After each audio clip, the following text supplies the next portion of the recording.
Selamat pagi Bapak Ibu tim penilai sertifikasi dosen gelombang 1 tahun 2025. Perkenalkan, saya Miselia Paradis STMT, salah satu dosen dari program studi Teknik Pertambangan Institut Teknologi Nasional Yogyakarta. Video ini dibuat untuk memenuhi salah satu persyaratan dalam pengajuan sertifikasi dosen gelombang 1 tahun 2025, yaitu pernyataan diri dosen dalam unjuk kerja Tridharma Perguruan Tinggi PDD UKT PT pada bidang pengajaran.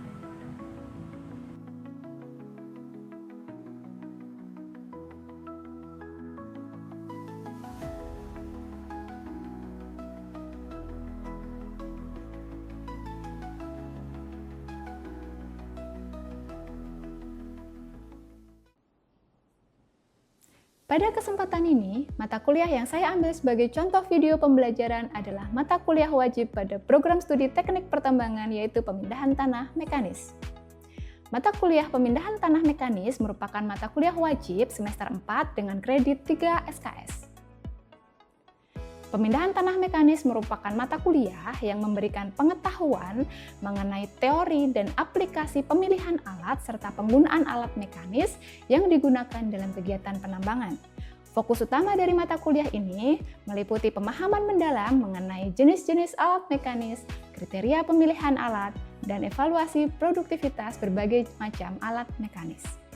Tujuan mata kuliah ini yaitu membekali mahasiswa dengan kemampuan yang dapat digunakan di dunia kerja, terutama dalam memilih, menghitung, dan mengelola alat mekanis secara optimal untuk meningkatkan efisiensi dan efektivitas operasi penambangan. Pembelajaran dengan mata kuliah ini dirancang menggunakan pendekatan DIA, Delivery, Interaction, and Assessment, yang mengintegrasikan penyampaian materi, interaksi aktif, dan evaluasi berbasis kinerja. Mata kuliah disampaikan melalui ceramah interaktif, pemaparan konsep dasar alat mekanis, kemudian diperkuat melalui diskusi di kelas, dan penilaian melalui tugas baik individu maupun kelompok, kuis, dan juga studi kasus. Pembelajaran dikembangkan menggunakan problem-based learning, permasalahan terbuka yang menyerupai kondisi nyata di lapangan tambang, misalnya terkait produktivitas alat, match faktor atau efisiensi siklus kerja alat untuk dianalisis dan diselesaikan secara mandiri maupun kolaboratif. Dan case-based learning berbasis isu aktual di industri pertambangan seperti mismatch alat gali dan alat angkut yang menyebabkan antrian alat, ataupun pantangan perhitungan biaya operasional akibat kenaikan harga BBM. Mata kuliah ini berkontribusi pada dua capaian pembelajaran lulusan Prodi. Pertama, CPL 1, yaitu penguasaan pengetahuan, sains, dan teknik yang memungkinkan mahasiswa mampu mengidentifikasi, memformulasi, dan menyelesaikan permasalahan dalam rekayasa bidang pertambangan. Kedua, yaitu CPL 4, yaitu kemampuan dalam merancang, mengembangkan solusi teknik yang bertanggung jawab secara sosial, ekonomi, dan lingkungan sesuai dengan etika profesi. Untuk mendukung tercapainya CPL tersebut, telah diturunkan dua capaian pembelajaran mata kuliah atau CPMK, yaitu CPMK 1 yang berfokus pada kemampuan mahasiswa dalam menganalisis kebutuhan alat mekanis dalam kegiatan pemindahan tanah mekanis, serta mengevaluasi efisiensi kinerja alat berdasarkan prinsip rekayasa. Kemudian CPMK 2 yang menekankan pada kemampuan pengambilan keputusan terkait penggunaan alat mekanis dengan mempertimbangkan efisiensi operasional, biaya, dan dampak lingkungan. Agar pembelajaran lebih terstruktur dan terukur, masing-masing CPMK dijabarkan ke dalam sub CPMK yang merupakan capaian pada setiap tahapan pembelajaran mingguan. Sub CPMK 1, mahasiswa mampu menjelaskan definisi pemindahan tanah mekanis, analisis tempat kerja, dan alat yang digunakan. Sub CPMK 2, mahasiswa mampu menjelaskan klasifikasi berbagai jenis alat pemindahan tanah mekanis berdasarkan fungsi dan karakteristiknya. Sub CPMK 3, mahasiswa mampu menganalisis keterkaitan antara pemilihan alat angkut, geometri jalan angkut, dan daya dukung tanah. Sub CPMK 4, mahasiswa mampu menjelaskan konsep produktivitas alat, perhitungannya, serta beberapa parameter yang mempengaruhinya.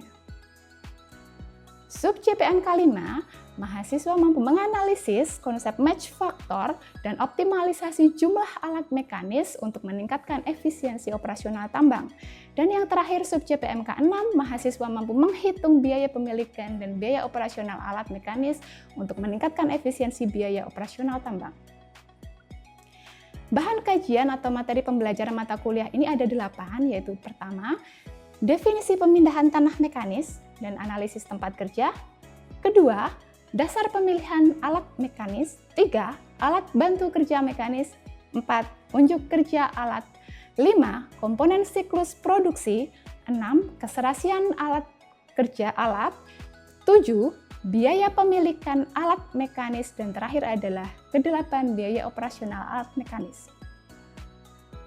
Materi pembelajaran dalam mata kuliah ini disusun dengan mengacu pada buku Pemindahan Tanah Mekanis karya Indonesianto Yanto tahun 2020 yang merupakan dosen pengampu sebelumnya dan telah menjadi fondasi yang sangat relevan. Saya melanjutkan dan mengembangkan pendekatannya agar sesuai dengan dinamika pembelajaran saat ini. Selain itu, beberapa referensi pendukung juga digunakan seperti Introductory Mining Engineering, Moving to the Earth, dasar manajemen alat berat, dan referensi terkini lainnya untuk memperkaya perspektif mahasiswa dari sisi teori internasional maupun praktik di lapangan.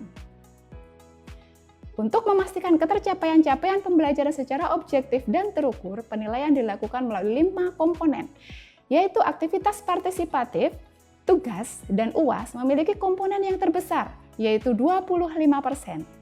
UTS dengan bobot 20%, dan yang terakhir adalah kuis 5%. Sebagai bagian dari dokumentasi proses pengajaran yang telah dirancang dan dijelaskan, berikut ini ditampilkan cuplikan video pembelajaran di kelas. Cuplikan ini merekam secara langsung proses penyampaian materi, pembangunan interaksi dengan mahasiswa, serta penerapan metode pembelajaran sesuai dengan pendekatan yang telah dijelaskan sebelumnya.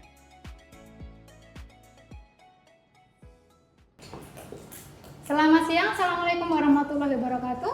Waalaikumsalam warahmatullahi wabarakatuh.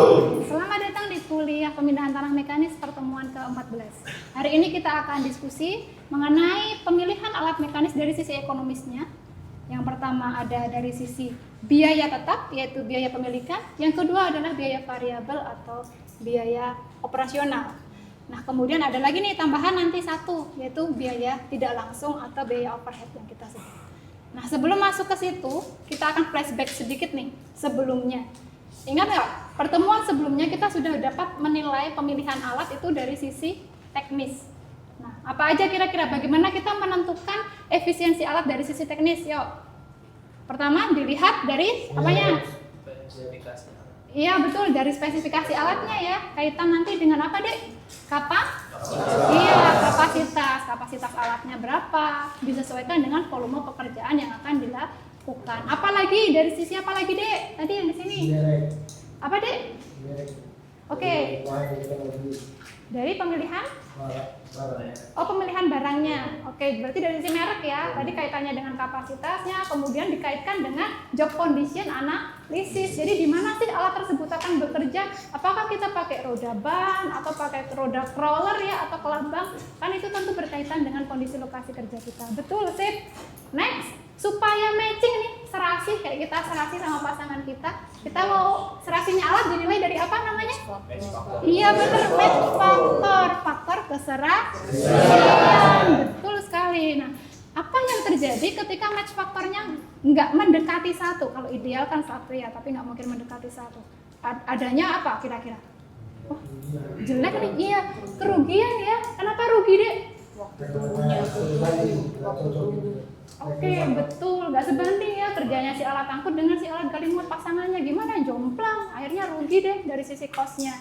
Oke, nah sekarang kita sudah paham dari sisi teknisnya, kita lengkapi nih pemahaman kita dari sisi ekonomisnya. Nah, sebelum kita masuk ke biaya-biaya pada alat mekanis, di sini nanti harapannya setelah kalian belajar pada pertemuan 14 dan 15 nanti, kalian dapat memahami gimana sih cara ngitung biaya alat per jamnya, penggunaan alat apapun alatnya dalam konteks alat mekanis atau alat berat. Nah, nanti ada beberapa istilah yang kita perlu pahami, dan istilah-istilah itu mungkin agak asing ya di awal untuk kita. Sehingga untuk bisa memahami sana, kaitannya nanti kalian akan menerapkan itu di lokasi tempat kerja kalian ketika kalian sudah lulus dari sini, supaya apa? Perusahaan nggak rugi. Kalian salah ngitung kosnya, rugi dong perusahaan. Gitu. Nah, maka kita akan buat analogi sederhana yang gampang aja terkait dengan alat mekanis kaitannya dengan biaya. Sekarang deh, alat mekanis pada tambang. Saya akan analogikan ke sepeda motor. Ada yang nggak tahu sepeda motor? Oke, tahu semua ya? Oke, sip. Kira-kira nih, seandainya kalian akan beli sepeda motor baru dari dealer, apa yang kalian lakukan pertama kali? Apa dek? Pilih, tentukan apanya tadi? Oh iya, kegunaan ya, kegunaan, kualitas, apa lagi? Tipe, iya benar. Nah, jadi yang pertama, kalian harus menentukan dulu gunanya. Apa ya gunanya? Apakah dia digunakan untuk wirawiri aja dari kos ke kampus, artinya jalannya lurus dan tidak banyak medan yang terjal, atau yang cowok nih suka touring? Siapa yang suka touring? Katakan, nah, banyak kan yang suka touring. Kalau suka touring medannya gimana dek? Nah, butuh motor dengan spek yang lebih tinggi, benar. Nah, terus yang kedua tadi ya dari sisi kualitas ya, dari sisi mereknya. Nah, sebelum ke merek, tentunya kalian bakal milih apa dulu? Tipenya ya. Nah, tipenya apa? Motornya? Apakah yang cowok nih suka motor sport biasanya? Yang cewek suka motor apa? Nah, ada juga motor bebek. Kalau udah dari tipe, baru dari kualitas tadi. Kita milih apa? Merek ya. Kalau udah merek nih, ada inceran kita. Apa lagi dek selanjutnya? Tentukan? Iya benar sip. Harga. Nah, harganya biasanya yang cewek kan komparasi ya. Oh, komparasi antara merek ini dengan merek ini, speknya sama, tapi kan harganya beda. Nah, kalau yang cewek rigid tuh tentang itu. Nah, biaya itu, harga pada dealer itu tentu belum merupakan biaya ketika kita pakai motor itu di jalan raya. Buat ke kampus belum bisa, itu baru biaya di dealer aja. Contoh 20 juta, itu harga di dealer atau namanya apa? Off the road atau on the road? Iya bener, off the road. Untuk bisa dipakai di jalan raya atau on the road, kita butuh ngurus biaya apa lagi nih selain kita dari beli dari dealer tadi, belum bisa dipakai tadi? Pajak, benar, apa lagi? TNKB, benar. Nah, terus apa lagi tadi ya? Kira-kira yang cewek biasanya suka, aku nggak mau ribet keluar ongkir, iya, minta dikirim delivery ke rumah. Nah, biaya tadi ya, yang pertama tadi kita punya harga di dealernya di sini, harga di dealer. Kemudian yang kedua tadi ada pengurusan pajak, perpajakan. Yang ketiga tadi pengurusan apa deh? Ya, TNKB, STNK, BPKB, plus terakhir adalah biaya ongkir. Nah, inilah yang dimaksud dengan biaya pemilikan atau ownership cost gitu. Sampai sini ada yang mau ditanyakan? Aman ya? Oke, nah sekarang nih kita kembali ke si alat mekanis tadi. Motor kita udah paham, alat mekanis sekarang. Ketika si perusahaan mau beli alat, sama, dia milih dulu berapa volume pekerjaannya. Seperti yang disampaikan teman kalian tadi, di mana alat tersebut akan bekerja, berapa kapasitasnya. Nah, tentu dia akan melihat price list-nya, sama kayak kalian milih-milih price list. Price list apa? Price list dari perusahaan. Nah, kalau yang motor, tadi harga off the road-nya tadi harga di dealer. Kalau si alat mekanis, itu namanya harga FOB. Jadi di sini parameter yang pertama itu adalah factory cost. Factory itu apa bahasa Indonesianya? Pabrik, betul. Nah, factory cost ini satuannya adalah FOB, free on board. Artinya harga di pelabuhan. Contoh nih, di pelabuhan Tanjung Priuk. Nah, harganya berapa? 2M. Itu baru harga di pelabuhan, belum sampai ke lokasi kerja. Tadi kalau motor supaya sampai ke lokasi kerja butuh apa, Dik? Ongkir. Sebelum ongkir apa dulu nih? Sebelum ongkir? Pajak. Sama. Di sini kita butuh nih, setelah factory cost, kita butuh parameter pajak atau taxes, asuransi, insurance gitu. Nah, kemudian tadi ongkir ya, butuh ongkir. Nah, ongkir Kalau di alat mekanis itu namanya adalah freight charge. Gitu. Freight itu adalah ongkos kirim dari mana? Ya dari pelabuhan ke lokasi kerja. Iya. Nah, kalau si factory cost tadi, FOB tadi, harganya bisa rupiah atau bisa USD. Kalau si freight charge ini harganya sama, bisa rupiah atau USD, tetapi ada pernya, per centum weight. Jadi CWT itu adalah centum weight. Kemudian artinya centum weight tuh, centum tuh bahasa Latin 100. Gitu. Jadi per berat 100 pound. Oke, next. Setelah sudah parameter biaya ongkos kirim, kita perlu dipak kan. Motor kan juga dipak dulu tuh sebelum dikirim, dikasih apa biasanya motor kalau mau dikirim dari dealer? Bubble wrap. Alat mekanis juga di bubble wrap. Namanya adalah balas. Nah, balas itu adalah ongkos pengepakannya. Gitu. Terus kalau udah di bubble wrap sampai lokasi, dia harus diapakan, Dek? Iya, dibuka. Nah, biaya buka pengepakan tadi namanya adalah unloading dan erecting cost. Kayak gitu.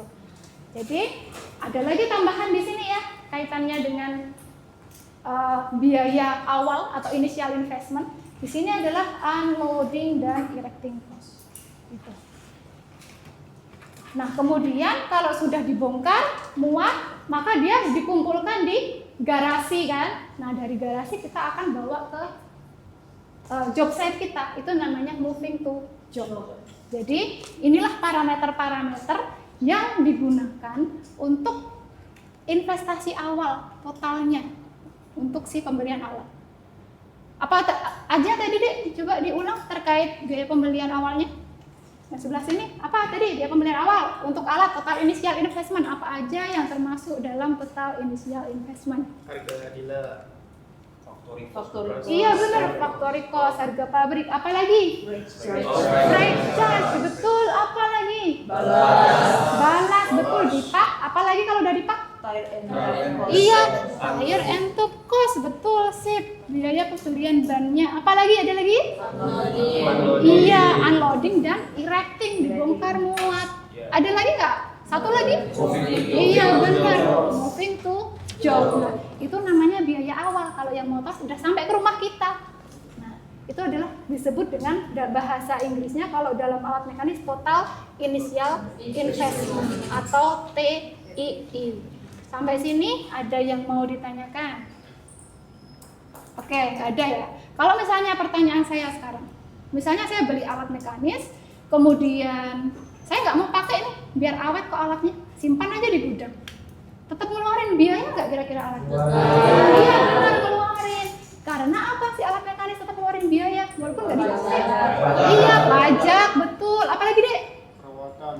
Iya, butuh maintenance ya. Apalagi, tapi maintenance nanti masuknya ke biaya operasional. Oke, tapi kaitannya dengan alat tidak dipakai benar masuk. Apalagi tadi yang kalau kalian beli motor, hari ini beli motor, tahun depan kalian jual, harganya gimana? Turun, iya bener, kena depresiasi, penyusutan, nilainya sudah berkurang. Alat mekanis sama, kalau kita simpan aja tetap kena penyusutan atau depresiasi. Sehingga tetap nanti dia akan mengeluarkan biaya, seperti itu. Nah, kemudian sebelum kita lanjut ke materi selanjutnya, mungkin ada yang ingin ditanyakan dari teman-teman semua terkait materi kita sampai ke alat tadi nih, udah sampai ke lokasi kerja kita. Tuh. Ada? Belum? Oke, kalau belum saya yang tanya nih. Kalau misalnya saya tulis ya untuk soalnya, ini kaitan dengan tadi harga beli motor sekarang. Itu tentu kalau kita jual tahun depan kita sudah akan rugi karena nilainya sudah turun. Nah, kita akan coba hitung bagaimana penurunan nilai ya, bukan penurunan harga tapi penurunan nilai value aset dalam hal ini adalah alat mekanis dari sisi depresiasi. Cara yang pertama itu adalah cara paling sederhana, yaitu cara straight line. Straight apa bahasa Indonesianya? Lurus, benar. Line apa? Garis. Nah, dari metode garis lurus. Jadi kalau dari metode garis lurus, rumusnya adalah untuk depresiasi itu harga pembelian disebut apa, Dek?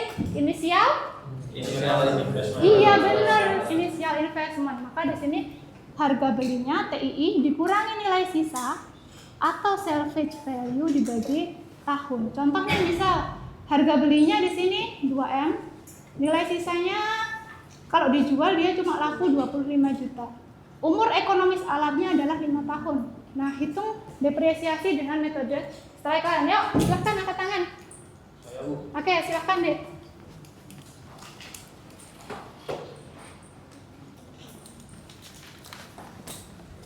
Jadi kalau kalian dengar istilah initial investment, oh berarti itu harga beli alat gitu. Terus kalau kalian dengar salvage value atau residual value, apa bahasa Indonesianya tadi? Salvage value atau residual value? Nilai sisa. Oke, sip. Itu adalah harga jual ketika alat sudah tidak ekonomis lagi. Bu, mau tanya Bu. Iya, silakan. Apa bedanya initial investment sama ownership? Oke, benar. Sip. Bagus pertanyaannya. Apa bedanya sih initial investment sama ownership cost ya? Jadi kalau ownership cost itu kan tadi biaya apa bahasa Indonesianya? Ya, kepemilikan. Iya, benar. Biaya kepemilikan untuk kita memiliki suatu alat. Nah, salah satu parameter untuk kita dapat menghitung berapa biaya pemilikan di sini itu dia punya anaknya di sini apa? Itu tadi inisial investment, investasi awal atau harga belinya. Nah, harga beli ini yang tadi ketika kita punya harga motor dari dealer, otomatis kita butuh ngurus TNKB, kita butuh ngurus pajaknya, kita butuh ongkir ke rumah. Itulah inisial investment deh. Jadi maksud initial investment gitu. Dari kalau di alat mekanis sampai ke moving to job tadi biayanya.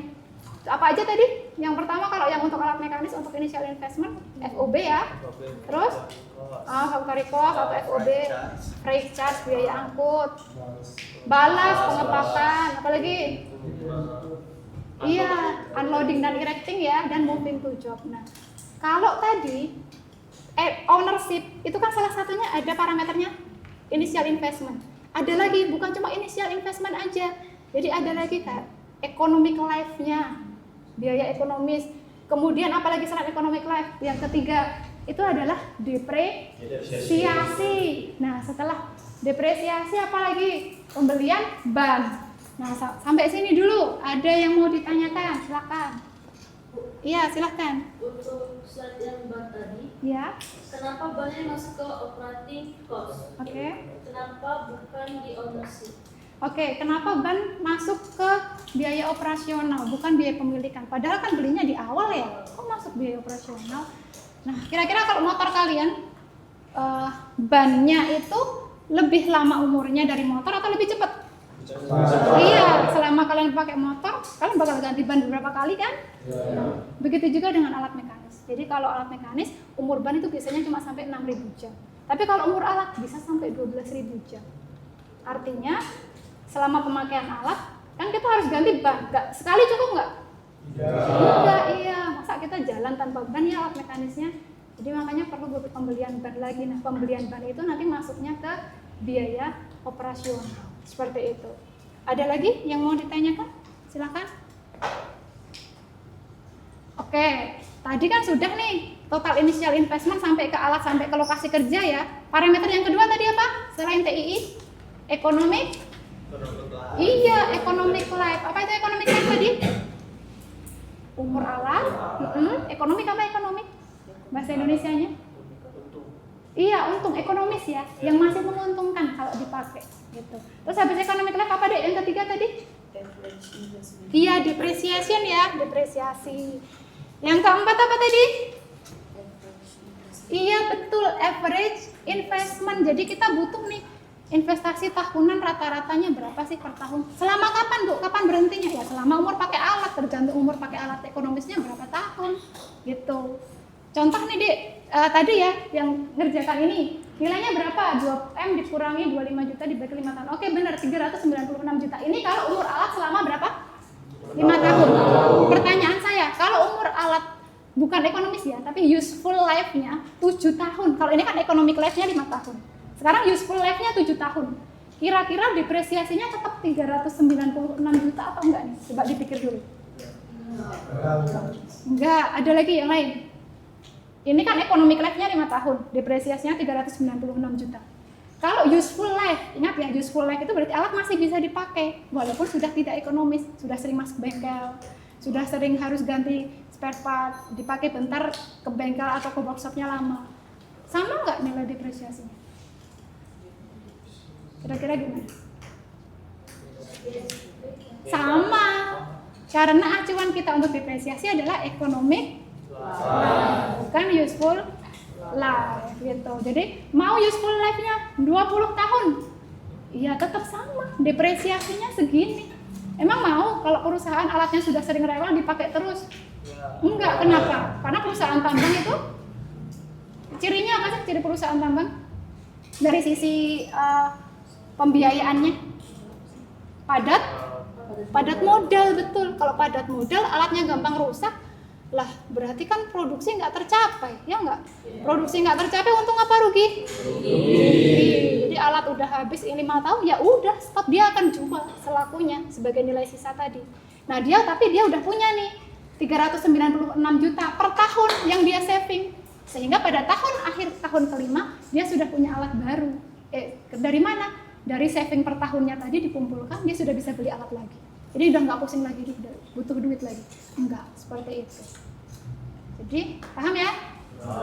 Oke. Demikianlah secuplik video pembelajaran pada mata kuliah pemindahan tanah mekanis yang saya ampuh dengan menerapkan metode DIA. Semoga bisa menjadi bahan pertimbangan bagi Bapak Ibu tim penilai sertifikasi dosen gelombang 1 tahun 2025. Terima kasih, selamat pagi dan wassalamualaikum warahmatullahi wabarakatuh.